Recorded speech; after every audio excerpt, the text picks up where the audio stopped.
Hey, welcome to the Intersect podcast show. We are so thrilled to have you here today. I am joined by my friend Shayna Gifford.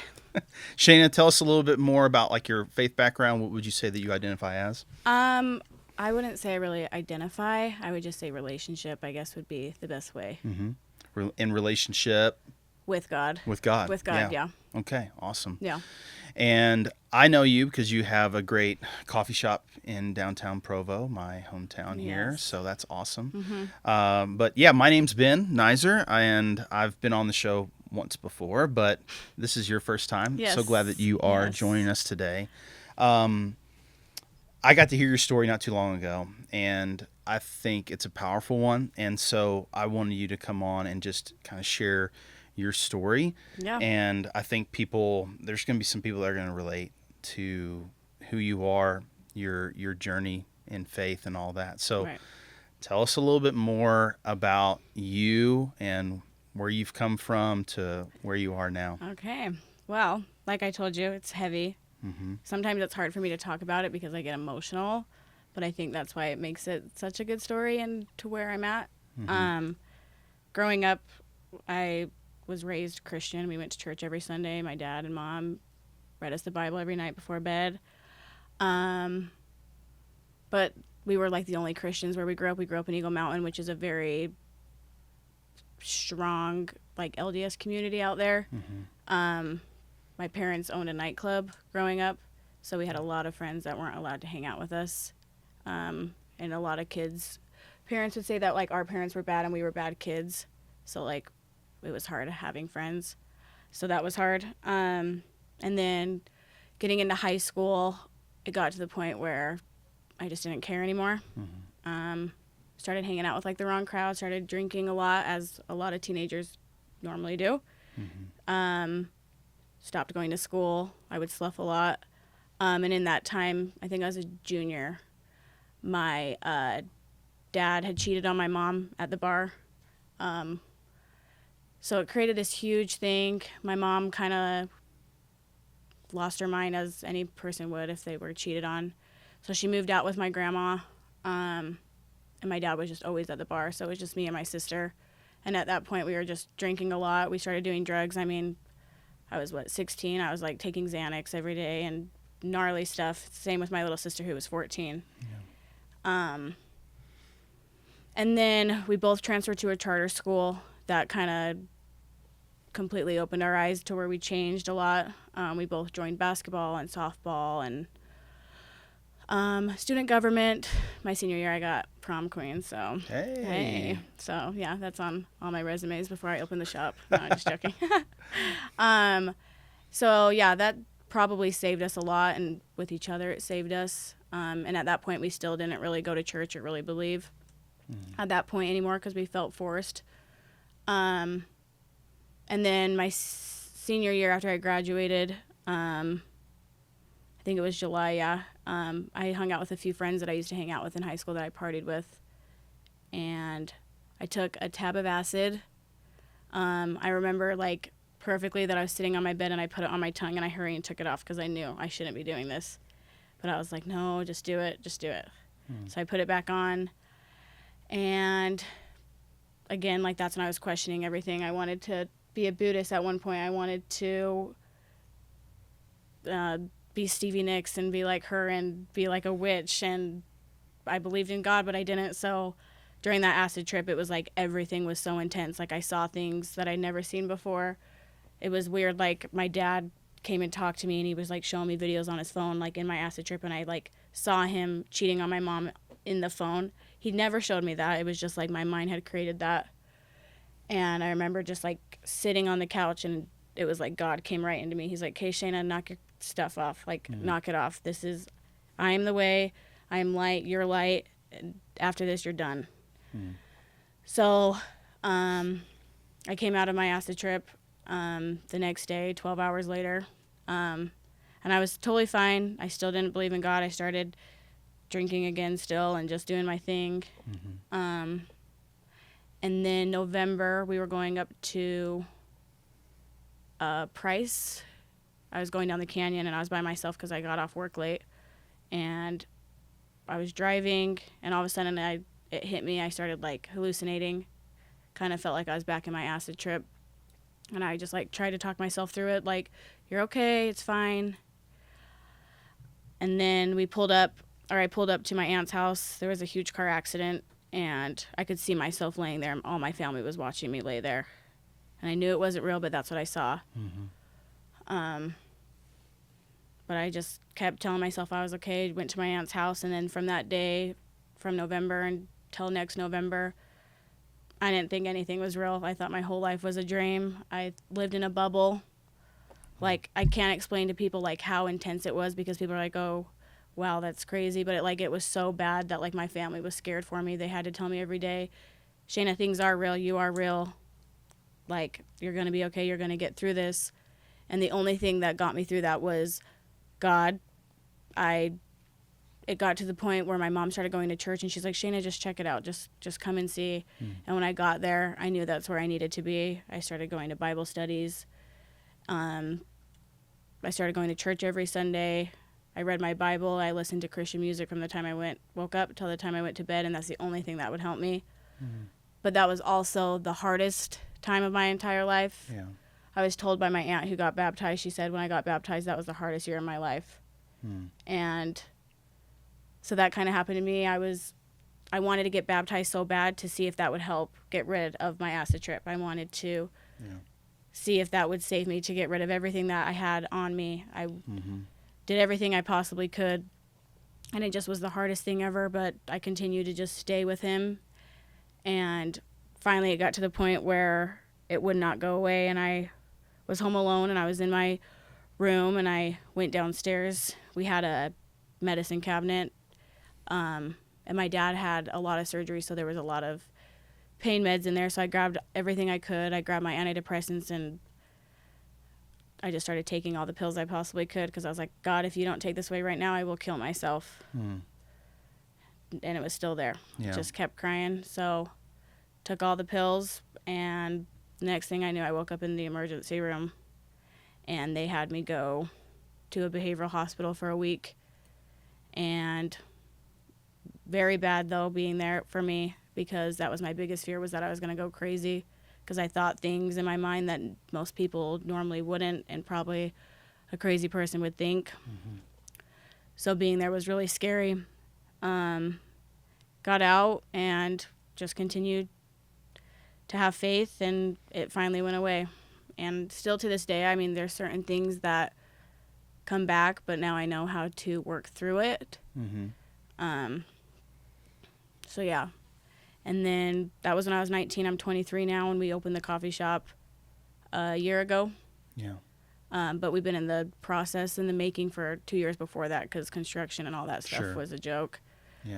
So when we kind of opened the shop, we wanted to bring God into it, because me and Lindsay, through like our parents' divorce and through my acid thing, that's the only thing that got us through it, was each other and God. So we just wanted people to feel welcome and to feel loved there. So that's kind of our story, or my story, as to where I'm at now. That's awesome. Well, when I heard your story for the first time, I was like, well, you and I have very similar stories. Right. And so it was really, I just never knew that about you, and I really appreciate your story very much. So, like, what would you say is like the thing that does ground you the most? Like, what's the most fundamental truth about when you say you have a relationship with God? What's the most foundational thing for you that just, it keeps you grounded from getting back to that dark place? I'd probably say peace, his peace. Because, I mean, it's crazy. Anytime I'm feeling scared, anytime I'm feeling nervous or sad or anything, I call out to him. I mean, I talk to him like he's my best friend. I mean, I talk to him like I do with you all the time. And so, I mean, he knows everything about me that nobody knows anything about. But, I mean, I think it's just like a sense of peace that I get from him. And that's the only thing that really gets me through every day, is his peace. So, That's awesome. yeah. So Shayna, you've already shared your story. We've talked a little bit about the coffee shop. The coffee shop is called Peace on Earth. Right. And for folks that might be watching or listening to the show that are local in and around Utah County or Provo, tell us a little bit more about the shop, the idea behind the name, and some of the things that are going on there. Like, because I know there's some intentionality on your part as to why you've got some of the things in there. So tell us a little bit more about that. So Peace on Earth came because growing up, my dad would tell us a story about Billy Jack. And so that's like a real story. So it's about these like town people that wanted so bad what, like, I guess you would say the Indians or like the land or like the mountain people, they had so bad. They were so happy. They had everything they ever wanted. And the town people were like, what do they have? Like the town people had all this money, they had whatever, and the mountain people had nothing, but they were so happy, so giving, and so they're like, we want to see what they have. They have a treasure up there. So they go up there and kill all the people up in the mountains, all these town people, and they finally come across this rock, and they lift it up. Underneath it said, Peace on Earth was all it said. And so that's kind of what stuck with us. And so when we were like, what should we name it? And that's what we wanted, because we wanted to bring that to Provo, because I believe, and I think Provo is very black and white, and I think that Provo needed something new. Yeah.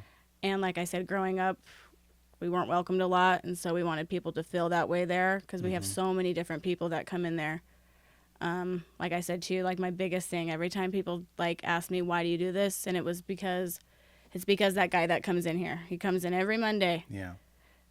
comes in as a guy, goes into the bathroom, comes out as a girl, and he stays in there for hours just by himself, or he hangs out with people. And then when he leaves, goes back in, comes back out as a guy. And so the fact that he feels comfortable enough to do that, Yeah.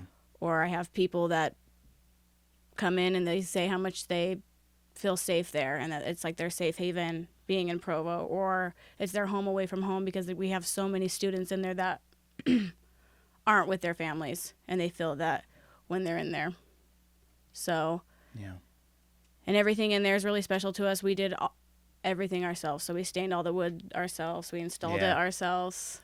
It was. It's a beautifully decorated shop. That's for sure. Yeah. There's a lot of work that went into it. So, okay, as someone who says, okay, I have a relationship with God and I'm a business owner, like how do these two worlds collide for you? Like, I mean, is it because this is who you are, this is so much rooted in your identity? How does that kind of come over into the way that you run your business? I'm really curious about that.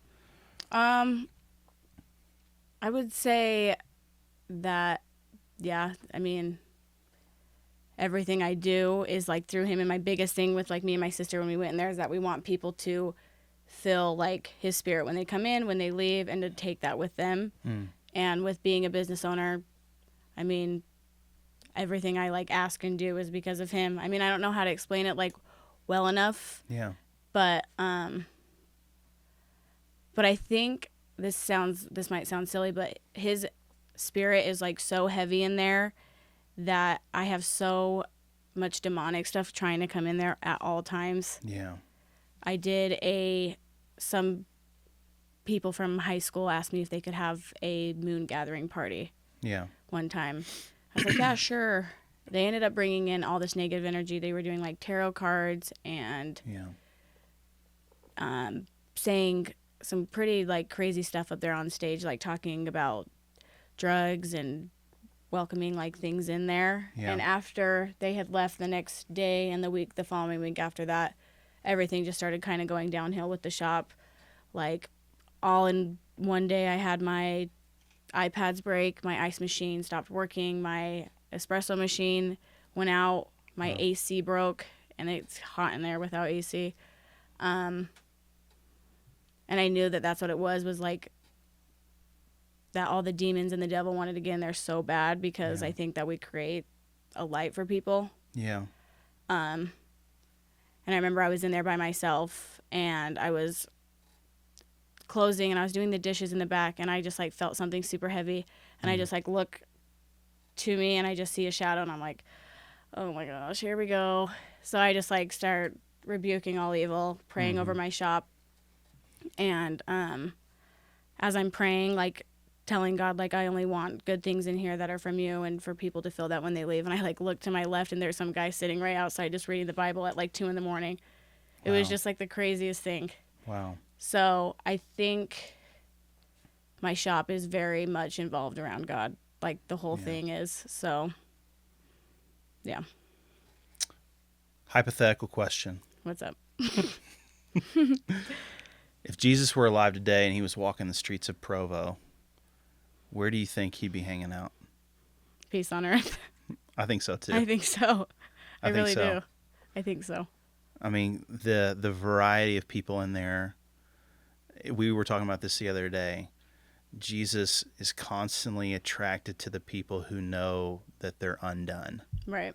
and they feel their need for him. Right. You know, the gospel writers say, oh, he was with the tax collectors and the sinners or the prostitutes or whatever. Right. But like, I mean, we don't have tax collectors today. Yeah. We don't have, you know, we have different categories for what sinners Right. are. And even Provo culture has categories for what sinners are. Right. And sometimes those are the folks that are in the shop, but Right. those are the people that Jesus would want Right. to be with. Right. He'd be spending time with them, and they would be flocking Mm-hmm. to him because they see the light, they see the grace, they see the mercy, Right. the genuine nature. Right. Right. Mm-hmm. I think he would. I think Yeah. he'd be hanging out at Peace on Earth. I do too. Yeah. What drink would he order? If you thought, is he gonna dark roast guy? What do you think? He'd probably be a light roast because he would need a lot Okay. of caffeine to deal with all of us. Okay. Yeah.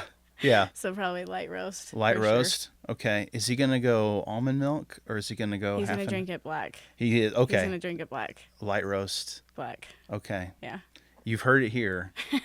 Jesus would drink light roast straight. Straight. I agree. Yeah. Yeah. Yeah.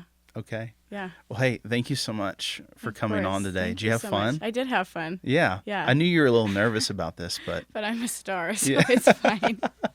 well, I love your story. I'm sure we'll have some more time for you to come on the show too, and I'm sure the audience is Yes. connecting with you well. So, Yes. thank you so No, much. thank you so much. Yeah. Thank you. Hey, if you've liked what you've listened to or watched, be sure to subscribe, share it with your friends, comment below, do all that kind of stuff. We'd love to hear what you guys are thinking about what we're putting out there. So thank you so much for watching or listening. And Have a come good to day. Peace on Earth. And come to Peace on Earth. That's right. Yes. Okay. Yeah. Peace on Earth. How can they find you on Instagram? I think that might be one of the best ways to. Yeah, but Instagram's the best way to find us. So just Yeah. Peace on Earth _coffee. Peace on Earth _ Coffee. coffee. Yes. There you go. Yep. All right. Thank Cool. you, Shayna. Thank you. Appreciate it. We'll see you later.